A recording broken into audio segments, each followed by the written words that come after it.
গরু পালনের পাশাপাশি ছাগল পালন। কেন গরু পালনের পাশাপাশি ছাগল পালন?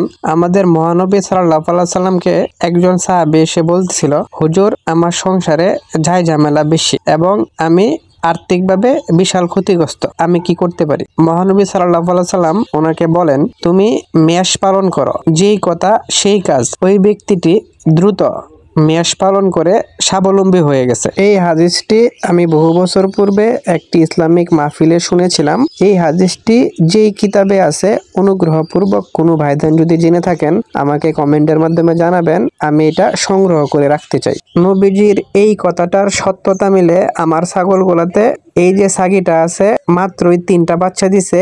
এই ছাগিটা প্রায় 14 মাস আগে কিনেছিলাম। কিনার 15 থেকে 20 দিনের মধ্যেই হিটে আসছিল। তখন তাকে পাঠা দেখিয়েছিলাম। তখন পাঠা দেখানোর প্রায় 4.5 মাস পরে 2টা বাচ্চা দিছিল। 2টাই খাসি বাচ্চা হয়েছিল। এই যে ভিডিওতে দেখতে পাচ্ছেন 2টা খাসি বাচ্চা, এটাই এই ছাগলটারই।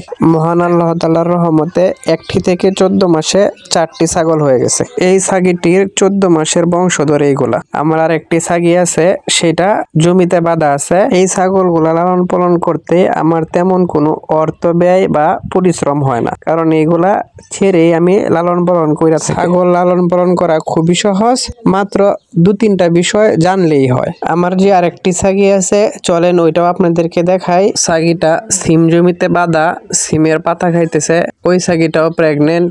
10 দিনের মধ্যে আল্লাহর রহমতে ওই ছাগলটাও বাচ্চা দিবে। রহস্যজনক একটি বিষয় হলো, এই যে ছাগলটা একদম প্যাঁচ লাগায় আছে। ইতর একটা ছাগল। রহস্যজনক ঘটনা হলো, এই ছাগিটা 15 মাস পূর্বে কিনা হয়েছিল পাঠি হিসাবে। 1 মাসের মধ্যে এটাও হিটে আসছিল। তাকে পাঠা দেখানোর পরে তার এখান থেকে একটা পাটি ছাগি হয়েছিল। সেই ছাগিটাও এখন কয়েকদিন পূর্বে বাচ্চা দিয়েছে। তাই এখন এই ছাগিটা নানি হয়ে গেছে। মাত্র 15 মাসের ব্যবধানে নানি পর্যন্ত হয়ে গেছে। ছাগি পালনে খুব দ্রুতই বংশ বিস্তার হয়, কিন্তু এই যে সাদা লাল ছাগি আছে, সেই ছাগির বংশ বিস্তার গুলা এখানে নাই। এগুলা আমার শ্বশুর বাড়িতে পাঠিয়ে দেওয়া হয়েছে। কিছু মাস পরে ছাগলের জন্য আলাদা করে যখন ঘর করব, তখন আবার ওইগুলা নিয়ে আসব। ছাগি কিভাবে দ্রুত বংশ বিস্তার করে? ছাগি দ্রুত বংশ বিস্তার করে কারণ হলো, একটা ছাগি প্রেগনেন্ট হওয়ার 4 মাস সর্বোচ্চ 25 দিনের মধ্যেই বাচ্চা প্রসব করে, এবং বাচ্চা প্রসব করার 45 থেকে 60 দিনের মধ্যে আবার গর্ভধারণ করতে সক্ষম হয়। যে বাচ্চাটি প্রসব করলো, সেই বাচ্চাটি যদি ছাগি বাচ্চা হয়, সেই ছাগি বাচ্চাটি 6 থেকে 7 মাসের মধ্যে আবার সেও হিটে আসতে সক্ষম হয়। ছাগল পালন সম্পর্কে আরো বিস্তারিত জানার জন্য কাউ কেয়ার গরুর যত্ন ইউটিউব চ্যানেল এবং কাউ কেয়ার গরুর যত্ন ফেসবুক পেজটি ফলো দিয়ে রাখবেন, যাতে গরু পালন এবং ছাগল পালন সম্পর্কে গুরুত্বপূর্ণ ভিডিওগুলা আপনার টাইমলাইনে সবার আগে পৌঁছে যায়। হাতে কামড় মারলো তো।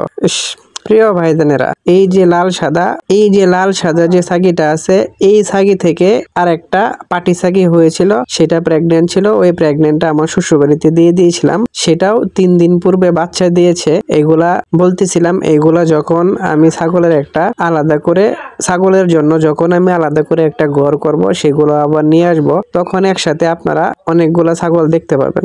এই ভিডিওটা তৈরি করা, এই ভিডিওটা পোস্ট করার একটাই উদ্দেশ্য, যিনারা ছাগল পালন সম্পর্কে জানতে চান, কিংবা ছাগল পালন সম্পর্কে অনেকেই আমাকে কমেন্ট করেন, অনেকেই বলেন রনি ভাই ছাগল পালন সম্পর্কে আমাদেরকে ধারণা দিবেন। তাই আজকে থেকে ধারণার প্রথম ধাপটাই শুরু করে দিলাম। আশা করি সামনে ছাগল পালন সম্পর্কে আরো অসংখ্য গুরুত্বপূর্ণ ভিডিও আসবে। আপনারা আশা করি সাথেই থাকবেন। ভালো থাকবেন, সুস্থ থাকবেন, কাউ কেয়ার গরু যত্নর সাথেই থাকবেন, আপনাদের রনি ভাইয়ের সাথেই থাকবেন। আসসালামু আলাইকুম ওয়া রাহমাতুল্লাহি ওয়া বারাকাতুহু।